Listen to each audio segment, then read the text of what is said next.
Hello and welcome to the Run the Day podcast. I'm your host, Nick Symmonds. With me, as always, is my co-host, Camela. Cam, how are you? I am great after that episode. Yeah, you're fired up now, I'm fired up. I'm so excited. What an incredible woman. It's Stacy Yeah. Tuschl. She is a maverick and entrepreneur, and she's got her hand in everything. And, you know, I'm that 35-year-old that thinks I know everything, and then I listen to somebody like Stacey, I'm like, I know nothing. Totally. She's light years ahead of me. Which just shows we can learn so much from other people, and it's just taking those moments to sit and listen and hear her out. And how she manages everything is unreal. She stays so present in every moment, and she's doing huge things. And not just, and she's doing huge things everywhere, right? Everywhere. She's a mom, she's a wife, she's got the podcast, she's got the real estate. You know, I always say I love entrepreneurs and people that focus on multiple streams of revenue. I think it's a very, very important thing to give yourself kind of a sense of security in life, and she has nailed it. She talks about 7 streams of income. The average millionaire has 7 unique streams of income, and wait till you hear all of the different ways that she is providing income for her family. Yeah, I think you guys are really going to love this episode. You're going to find so much wisdom in it, those small nuggets that you're going to be able to use in your guys' life as well. Absolutely. Well, without further ado, here she is. It's Stacy Tuschl. All right, here she is coming to us from Milwaukee, Wisconsin. It's Stacy Tuschl. Stacy, how are you today? Oh, I'm so good. Thank you so much for having me. Absolutely. I'm so excited. You have so many irons in the fire. I don't even know where to begin. I like to generally begin just asking, how's Milwaukee? You know, I just mentioned to you earlier that we spent some time out there. Our company, Run Gum, actually hired a boutique advertising agency in the area, Hanson Dodge Creative, to help us launch our product. And we were going back and forth quite a bit. It's a beautiful area of the country. Yeah, so you're asking me in April when it's going to be about 70 today. Yeah. So today, I love Milwaukee. If you would have asked me in December when it was negative 24 degrees, I would have probably told you I was moving. But yeah, that's You guys do get some brutal winters. It was, I mean, we didn't go outside for 3 days. I mean, did not leave the house, step outside. Kids, you know, the school was canceled several days in a row. But it's home, it's family. And I really wanted to set up my business to be able to stay close to family. So that's just, that's why we're here. But there is some beautiful places, especially when the weather is nice. So I really do love it here. Well, you guys are coming into the summer season, so wishing you an awesome series of summer adventures. Yes. You know, you're an entrepreneur. You've been an entrepreneur for a very long time, since you were a kid. You know, is it a good place to be an entrepreneur? Is Milwaukee a good place to be an entrepreneur? Is that what you're saying? Wisconsin in general. Wisconsin. I honestly think anywhere is a good place to be an entrepreneur. In today's age, yeah. Yeah, I mean, you can do anything that you want online if you feel like you're in a local market that just won't do well. I mean, really, it's pretty incredible what you can do today. So yeah, I think today, the time right now is the best time to be an entrepreneur. I couldn't agree more. Totally. And you knew you were going to start young, right? 19 or was it 18 that you started business? I don't know if I always say 18, but really I'm an end of August birthday, and I graduated high school and still 17. I started first business, not really knowing that was my intention. I grew up in a family that has been very entrepreneurial. So we have a family construction business that's been around for about 45 years. I'm 34, so I grew up in it. That is just all I've ever known. And I think just growing up in it, I came through with a family that never talked about, well, you have to work in the family business or you need to start your own business. Nobody ever pushed us. Nobody ever really brought it up. And when I graduated high school, I decided to go to the University of Wisconsin-Milwaukee. I was going to get a business degree, work for somebody else. But in the meantime, I started teaching dance classes for fun in my parents' backyard that summer. And I had 17 kids show up. This, again, wasn't going to be a business. I did charge money because they competed and we went to competitions. So there was money involved, but never profit or money for me to do it. It wasn't like that. And within 3 years, I had 100 kids still coming to my parents' backyard. Incredible. Yeah. That must be a big backyard. It actually is. It's a pretty big backyard. Yeah. But then my family did say, I think you might have a business here. This could be something. Totally. So I still finished up college. I was already a junior. My dad's like, just get your degree. Who knows? Like, just get it. You're this close, but let's have you start this business. So I incorporated at 21. I finally, rented a building so we wouldn't have to be, we were outside in the summer, and then a church let us use their basement for free in the winter because we live in Wisconsin. So obviously they're not dancing outside. And we finally got our own place when I was 21. And basically now it's been 16 years since the backyard story. And And now I have 1,000 dance and music students that come to I have 2 locations. We own both the commercial buildings that we house them in. We have about 40 employees, been grossing over $1 million for several years now. That's incredible. Up. Yes. What a great story. And just started straight from passion, not even knowing what was going to come from it. Oh, yeah. It was really, I always say to people, it was selfishly for me. I just wanted to keep getting to do what I love to do. And that's kind of where it started. So this wasn't me going, I want to get back to the kids. This was just me going, how can I keep doing this for fun? And then it turned into, wow, this is fun and they love it. And I'm giving them what I loved for so long. So now it's kind of that full circle moment of watching these kids grow up and just love what they're doing. I love it. I mean, and this is there's so many good lessons in here for entrepreneurs. Yeah. The first one is do something you're passionate about, right? Do something that you do for free, because that's what's going to push you through the hard times, the lean times when you're not getting paid well. And the other thing I picked up on is just start, like they just had a backyard and yeah, the backyard is not going to be right in the winters. Well, here comes a church to give you some space. So often young entrepreneurs are like, well, I can't start a business because X, Y, and Z aren't in place yet. Who cares? Yep. Eventually they will be, and you're going to make do with what you got, but you have to start somewhere. Mm-hmm. Yeah. And I mean, that was back when social media wasn't even around yet. So I was handing out flyers. We would walk into subdivisions and put door hangers on people's front door. Wow. I mean, we were bootstrapping it. So today, the things you can do with Facebook, power you and have, Instagram, you have no excuses at all. Stacy, we're about the same age. Do you remember when you had to have a .edu address to get a Facebook account? Yeah. I tell kids that. And they're like, what are you talking about? So I was definitely a little different growing up, and I was so busy with all of these businesses and things that I was doing that I never jumped on Facebook. And then I was not on Facebook where it was kind of weird. Then I felt like I had to boycott it. So I didn't even jump on Facebook until I set up a business account back in like 2013. Wow, late adopter. I was very late. People thought I was crazy. And then finally, when I'm going, I think this is like a business opportunity, I better get on here. That's when I started to get on Facebook. So yeah, but I do remember the days, and all my friends were on it and everybody was trying to convince me to get on it. And I'm going, I'm building a business here. I don't have time for that. So absolutely. How funny that Facebook is where I spend all of my time, like right now. I mean, that's really where we spend a ton. There are multiple approaches to social media, right? They work both content creators and content consumers. Yep. What's your favorite platform for creation, and what's your favorite platform for consumption? Right now, I'm going to say both of those are going to be Instagram. Yeah. It seems that's kind of the trend. It is. I love stories. And I think it's when you consume something somewhere, it's your second nature to start providing it there too. Yeah. So for me, it's where you want to spend your time. It comes back to passion. Yeah, right. It's not like I'm doing it strategically.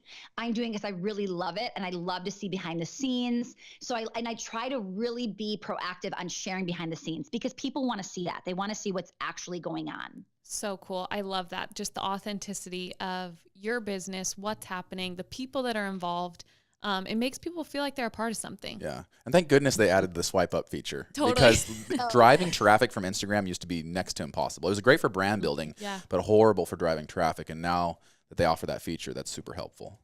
Yeah. And we're engaging and selling a lot on our DMs. And we have high price programs, but it's crazy how people feel so connected to you and how we can sell inside of direct messaging, but it really is working really well. And we'll post them on stories and say, DM us for more info. Yeah. The conversation's happening behind the scenes, and all of a sudden we're selling from those conversations. That's super interesting. Can you explain to us a little bit more your strategy behind that? Yeah. So we do it a couple different ways, but the swipe up, I feel like people don't swipe up as much as they DM. They don't want to leave the platform. Right. So we might do it as a poll. We might say, we might be advertising something. And then when you click, like, do you want more info? Yes. Or tell me more, something like that. If people will click the tell me more, we'll go see who clicked the tell me mores, and we'll actually DM and say, hey, I saw you wanted more info on this product. Here are the details. What kind of questions do you have for us? And not everybody's going to respond, but some people will. And then those are the people we keep engaging. So the polls are great. Another thing is, instead of saying swipe up, you can even say swipe up or just DM me for the link. Now, yes, it's manual. You have to go in and do it. But if you have a business account, there's something called a quick reply. So you can save your links in there and just shoot them right over. It's just an easier way to open up a conversation with somebody. More personal, like you've got a qualified lead at that point. That's brilliant. I'm learning something today. Stacy, we might steal that one from you. Oh, 100% we're stealing. I'm taking notes. Where's Nathan when you need him? Yep. Stacy, this is brilliant. I absolutely love this idea. Okay, we got to. I'm just going to sit here and learn from Stacy for the next half hour. Teach us all your wisdom. Steal all our ideas. Okay, so Stacy, let's go from dance instructor, and you've got 100 little dancers, to building out your empire. How did that pivot, and when did that pivot happen? And then are you still teaching dance? Oh, great question. So, okay, lots of questions. I have not taught a dance class in over, I'm going to say 11 years, maybe. Wow. So I had to decide very quickly when I started to see my business explode, and I'm talking exploding in 2008 during the recession. So when the bank started to say to me, you're one of our only businesses that's getting bigger every year right now. And they were just blown away, because as a dance studio, we're actually classified as a high risk business if you went to go get a loan from a bank. And I got my first loan from the bank in 2008 during the recession. We built $1 million facility, wow. Which is crazy. No one got money in 2008. How'd you pull that one off? Money. No one made money. Yeah. I mean, when you can show that people are buying and your numbers are increasing, that's what they want to see. Yeah. And it wasn't like we weren't hurt in 2008. Trust me, people were coming up to us quitting, saying, I'm so sorry, my husband just lost their job. Sure. We're going to be back, right? Like, we had those conversations. So our growth wasn't as big as it probably would have been if the recession didn't happen, but it still allowed us to grow. Like, we were still a growing business. So I saw this happening, and I then very quickly realized, if I'm going to really grow this and make this be a real business, then I can't be everything. So I had to start to hire. And that's when I had to start to go, okay, I don't even think I can be in the classroom anymore, because when I'm in the classroom, I'm really truly working in the business. I'm not working on the business. And people were shocked when they found out that I wasn't teaching anymore. And I didn't act like it was a permanent decision. And really it wasn't. It was just, this year, I'm not putting myself on the schedule. We're growing like crazy, and I've got to be able to keep up. And when I saw how much more productive I was working on it instead of in it, I realized this is the place I need to be. So I haven't taught a dance class in a very long time. And as I was starting to go to dance studio seminars, I started to get to experience amazing speakers and people that were teaching us about real estate. And we got to learn from some of the biggest names in the industry. And they started to say, listen, especially, I'm 20 something years old going to these conferences. And they said, do you know how much money you're going to spend on rent from, age 20 to, let's say you own it to your 60 or 70? Do the math here on the rent. And they were like, you need to be buying and building your own buildings. So that was something where we started to look into real estate. And then I think I was 23. I remember I'm from Wisconsin. So usually you are buying a house pretty young. And instead of buying a house, I bought a duplex. And I thought, okay, this will be rental income. This will be a way for us to start building. So I had to really do some convincing with my husband to go, I know you want to buy a real house, but I'm thinking, give me 2 years. We'll start making this work, and then we'll do it. And that's exactly what happened. So now we have a few short-term vacation rental properties where we list on HomeAway, Airbnb. We own the commercial buildings. The second commercial building that I bought, I renovated and put on a separate lease space next to it. So we have a nail salon that rents from us. So we're just looking at how can we really build a sustainable business and not put all of our eggs in one basket. Like they say the average millionaire has 7 streams of income. And you've got to be careful that you're not banking on one thing. You've got to be really, really careful there. You just never know what could happen. It seems like something, and we're older millennials, it seems like something we learned because we saw the '08 crash so firsthand. It hit us so hard. We were fresh out of school, and kids couldn't get jobs. We had massive debt. It was such a shock to the world, and it was our first time, experiencing the economy. I think we're shell-shocked from it. I think we were all like, we are not going to put our eggs in one basket, because we saw what happens, and it doesn't end well. You have to have multiple streams of revenue. You do. I think it was almost like our first real grown-up thing that happened that could have really affected us. And it affected me in the way that I bought that duplex in 2008. Right before it crashed, I bought that duplex. So now the cool thing was, if I would have bought my first house, I would have been underwater and stuck there for many, many years. And no way to make money on it.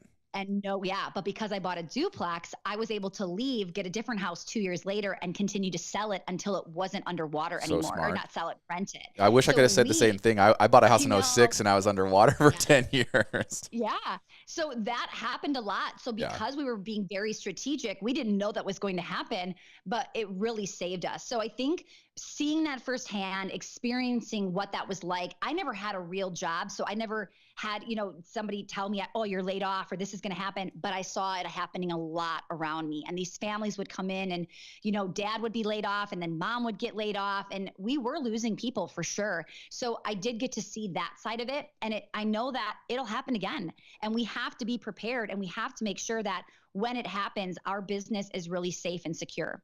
Yeah. And what are the tangible ways that you handle adversity in those moments when things are coming up? Oh, that's such a good point. So I would say really surrounding yourself with other people, other business owners, so that you can decide what is normal, what is happening, and what shouldn't be happening. If you're doing entrepreneurship alone, first, it's so lonely to be doing it all by yourself and not knowing, is this normal when you run Facebook ads? Should this be happening, or should people be seeing my posts, or what does this look like? When you have this group of people that can say, oh, yep, I did that, I went through that, here's what I would do, or here's what I would try, it's so much better. So really staying, I feel like, on the cutting edge of all these strategies and really building up my network of not just people that you network with once in a while, but truly friends in the entrepreneurial space. So I can call people when I need them and go, hey, what's going on with you? I want to check in. I learned so much from other amazing entrepreneurs. Love that. So cool. We're hoping that we're one of those for you, Stacy. Yes. Yeah, the two-way street. That's one of the things I love about the entrepreneurial community is I think we've all been through the trenches, right? And so I'm trying to help other entrepreneurs avoid the pitfalls that I've fallen into. And there's reciprocity. They try to help me as well. And it's this community that doesn't ask for much. Everybody just wants to give knowledge and give advice and give help and connections. It's one of those things where it's just a really neat community built through blood, sweat, and tears. Yeah, but I'm sure Absolutely. you guys can both contest to say it doesn't happen by just sitting there. Like, you have to go out and ask for the help and build those relationships. But I've never asked for help and someone said, oh, I'm sorry, I don't have time for you. I mean, and I'm talking some big names that will give me time, give any entrepreneur time, because they are paying it forward. They said somebody helped me and now it's my responsibility to pay that forward. Yeah. And it's funny because I will get some requests, or certain people will ask to be on their podcast, and I'll say yes to a client who wants me on their podcast, and they're blown away that I would do that, because they think, well, my numbers, what I'm doing, I'm just getting started. But there were people that I couldn't believe said yes to me either when I first started. And you do have that sense of responsibility that it's time to really pay it back and help those people too. So I love our community. I love how giving everybody is. And it's this past weekend, I was at a live event. I was in person meeting people, building stronger relationships with people I already knew. I'm not just grabbing business cards and pretending we're going to connect next week. We're really putting dates on appointments or calendars. How do I say this? Appointments on my calendar. I walked away with podcast interviews and things scheduled, and we really are making it happen. That's huge. Now, talking about another live event, you have something big coming up at the end of the month. Tell us more about that. Yeah. So I obviously am a big believer in events. I mean, that's really where I found these other amazing connections. And I've been going to live events right away since I was about 21. That was my first business conference I ever attended. And since then I've been going to events at least every 6 months, now much more often because I speak as well. But I knew in my business, I wanted to have my own event because they were so powerful. So this is actually my 4th annual big event that I do. It's called She's Building Her Empire Live. We'll have well over 100 female entrepreneurs in the audience. Speakers from all over are coming in. And we're really just there to get immersed in that education, to build real relationships. We strategically make people sit at round tables. So you are going to walk away meeting people every single day, and we're switching up the seats the next day. And you walk away really building real friendships, which is just incredible. Bring your business cards. There you go. Yeah. Those events are so great. We were just talking about Lewis House and some of his events, and it's just mind-boggling when you go to some of these things and you look at the resume, the speakers, the presenters, the group leaders, and if you are willing to go there with an open mind, put yourself out, and just, like you say, be affable, talkative, introduce yourself. There's so much wisdom, so much collective wisdom in a room like that. Well, and I also think there's this misconception that if you're really advanced or you're making really good money, you don't really need to go to those anymore because you're past the content. And sometimes I will go into an event thinking I'm not really there for content, but I do want to meet this person, or I'm speaking there, I'm doing this. And I'm always pleasantly surprised when I hear the content and walk away with something. Because sometimes we get so big, or our ego gets so big, that we forget we're not even doing some of the basics, and we're missing some foundational pieces. So don't think you're too big or too successful to come to events. You really need to be putting it on your calendar, or at least bringing your team as well to get them situated with learning and figuring out that big vision and getting on the same page with you. Absolutely. And also, for the first time ever, I'm starting to realize that I'm aging out of some things. Like at 35, I don't understand how some of these, younger consumers interact with each other on social media. I'm like, I'm a millennial. We created social media, and I don't understand it to some extent. So I think going to these things and opening your mind up, connect with somebody who's 20 years older than you, connect with somebody who's 20 years younger than you, because their perspective on things are going to be totally different. Yeah. And one of the most important, oh, sorry, Stacy, go ahead. No, keep going. No, you're okay. Keep going. I was just going to say, I think it's one of the most important lessons in leadership too, is finding humility and knowing we don't have all the answers to everything. And it's good to learn from other people and hear what they have to say and what they do. Yeah. And what I was going to say off of that too is I like that you said find somebody older than you, because I think a lot of times we want to go find that 20-something who's going to teach us something on social media. But then you talk to the person who's 20 years older than you, and they kind of go back to the basics. They bring some more traditional foundational strategies. And we have to remember that if we only follow what's up and coming, we start to look very cookie cutter.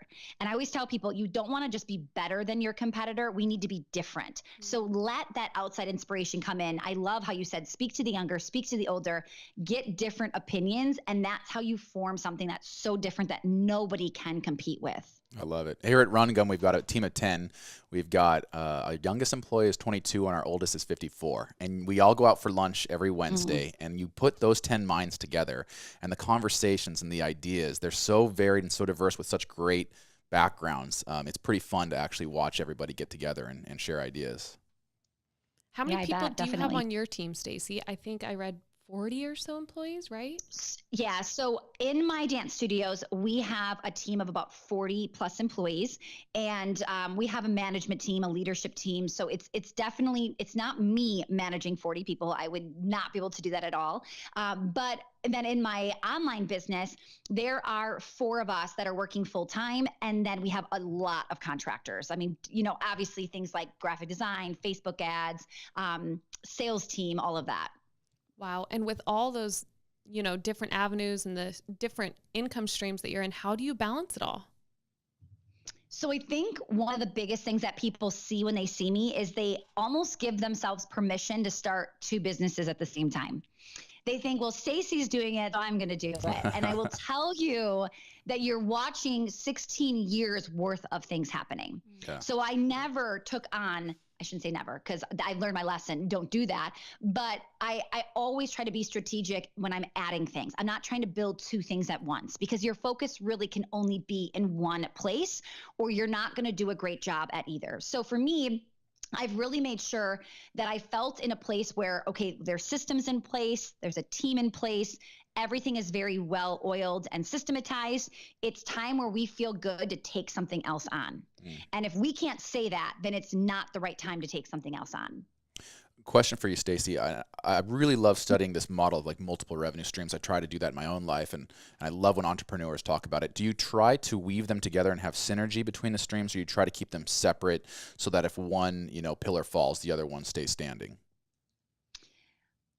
I definitely think they shouldn't completely rely on one another, because then it's kind of like you're not putting your eggs all in different baskets, right? If they're all having this pillar business, it might hurt you in the long run. One common weak link, basically. Yes, yes. Right, because you have to ask yourself, if something happens to this specific business, will it hurt the other ones, right? So can they be self-sustained? Now, even with having rental properties, we can advertise them on my personal brand, and we'll get tenants from that. But we're obviously using sites like Airbnb and HomeAway, VRBO, things like that. So now if my personal brand went away, yes, it would hurt them a little bit, but there's other ways that it could survive without it. Yeah. So they definitely are, there is some synergy. There is some ways that they kind of all circle back to each other, but they are very separate businesses that can run without one another too. I like that. And incredible. Yeah, I'm just blown away, and also thinking that you're a mom, you're a wife. How do you fill yourself up when you're managing all these different businesses? What keeps you going? Yeah. So I have to be very intentional about, am I working or am I being a mom, being a wife? Like, what does that look like? So for me, and everybody has their own way of doing this, and it has to feel good and feel right for your family. But for me, I know the times that I'm working. I work Monday through Friday, 9 until 3. I mean, that is just set in stone. My kids aren't home. My oldest is now in kindergarten, but my little one is, whether she's at daycare or preschool or grandma's, I know I've got 9 to 3.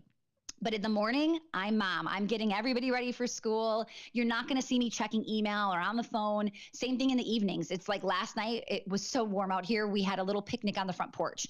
And I need to be super intentional that I'm with them, I'm present, and they don't always think that I'm checking email or doing something with the business. So that's something I really want people to take away, is try not to do everything at the same time, because you're just not going to be great at either of them. I really want to be great at my business, but I want to be great as a wife and as a mom too. And another thing was, I was an entrepreneur for 10 years before I became a mom, but I knew that I wanted to be an entrepreneur. So for me, I was very intentional about the way I was setting up my business. So if you have all of a sudden, you're a mom or you're a dad, but you've had kids and you're throwing yourself off, you've really got to look at your boundaries. When are you going to work? When are you going to be mom versus, you know what I mean? Like, figure that out, and don't look around to see what everybody else is doing. Figure out what you need to do. It's a family discussion. Everybody knows what's going on. You've agreed to it. And it doesn't matter what your mother-in-law thinks or your cousin thinks, or don't let people put in their 2 cents here. Yeah, I think some of our listeners are going to be surprised when she says she works at 9 to 3. Yeah. Right. So often we hear these, workaholics. So I get up at 5 and I start working. I work till midnight, and I don't believe in sleep. And it's like, you don't have to do that. Yeah. Work smart. Yeah. Stacy, you're working smart. You're not working hard. And I think one of the things I preach all the time is take a look at how hard you're working and where you can optimize it, where you can work smarter. We don't have set hours here. We just say, hey, get your job done. And, and I think that giving that freedom, encouraging people to work smarter, it ultimately ends up making a much better employee or a better entrepreneur. Yeah. Yep. Lots more happiness. Yeah. For sure. And like you said, I have to get really smart. So I don't have the opportunity to do busy work. I mean, there's just no way that I have time in my day to do this, especially when part of my day, this is the second podcast interview I've done today. So that's 2 hours of my time when I'm working 9 to 3. I've got to get really, really smart with the time that I have left. So that is why I have to build a team, and I have to be able to let go of that control and delegate. And I just show up for the things that only I can show up for. So that's when you're going to see me on, creating courses, Facebook Lives, podcast interviews. But if it's behind the scenes, my team is absolutely taking care of it. It's a perfect example of people who are busy tend to be more efficient with their time. And I know that's either for someone, it either seems obvious or counterintuitive, right? Depending on how you personally spend your time. But as your schedule gets busier and busier and busier, you say the only way I'm going to get all this done is by being as efficient as possible. And that's why it's kind of like a snowball rolling downhill. You stack more and more up, but you get more and more efficient. And all of a sudden you're looking back on a year and you're like, how did I accomplish all that? It's pretty incredible. Right. Pretty incredible what busy men and women are able to do, especially in this country. And I think America is a special case where we do have a lot of support from our government, from our communities, and it is a phenomenal place to be an entrepreneur. Yeah, definitely. Well, Stacy, I can't thank you enough for your time. I know how busy you are. I know, unfortunately, we fit into the 9 to 3 slot, but I do want to thank you for some of your precious time. I learned a ton in this, and I think a lot of our listeners did. Yeah, thank you so much for having me, you guys. I really appreciate your time as well. One last thing, if people want to check you out, I know on Instagram and Twitter, you're at Stacy Tuschl, and then it's she'sbuildingherempire.com, and that's the name of the podcast as well, right? Yes, that's the podcast. But yeah, basically look for @Stacy Tuschl on all those platforms. And I have a free Facebook group as well that goes with the podcast that she's building her empire too. There we go. Amazing. She's everywhere. We look forward to staying in touch, Stacy. Stacy, you're awesome. Thank you so much again. All right. Thanks, guys. Have a great day. A big thank you to everyone for joining us on that episode. If you want to find out more or listen to other episodes, go to rungum.com/podcast. Also, please make sure to subscribe on iTunes or your preferred player. I'm Nick Symmonds, and you've been listening to the Run the Day podcast. Until next time.